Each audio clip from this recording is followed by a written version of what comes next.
sono Giovanni Souto, sono uno scrittore poeta, partecipo all'atelier della scrittura autobiografica presso la Biblioteca Comunale Bellini di Catania.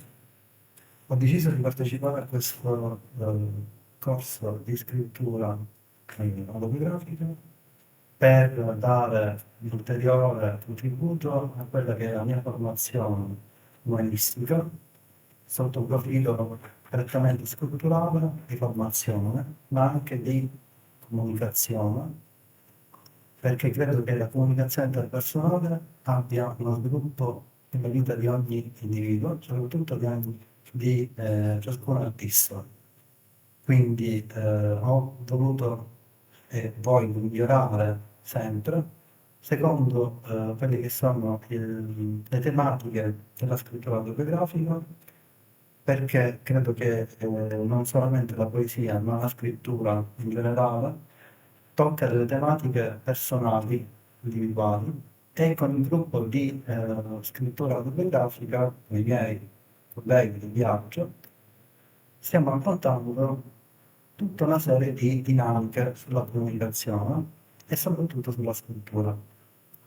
Quindi ci auguriamo appunto di estendere questa promozione scritturale a tanti partecipanti e sicuramente sarà un arricchimento personale per me in primis e per tutti coloro che vogliono approcciarsi a questo atelier. Vorrei fare un ringraziamento ai rappresentanti della Biblioteca Comunale Bellini Catania, al progetto promosso dall'Estate in Tasca e ovviamente a tutti coloro che sono i referenti chiaramente del progetto, quindi il dottor Valastro e chiaramente tutta l'equipe dei volontari di riferimento. E grazie ovviamente a tutti coloro che vorranno far parte di questo progetto.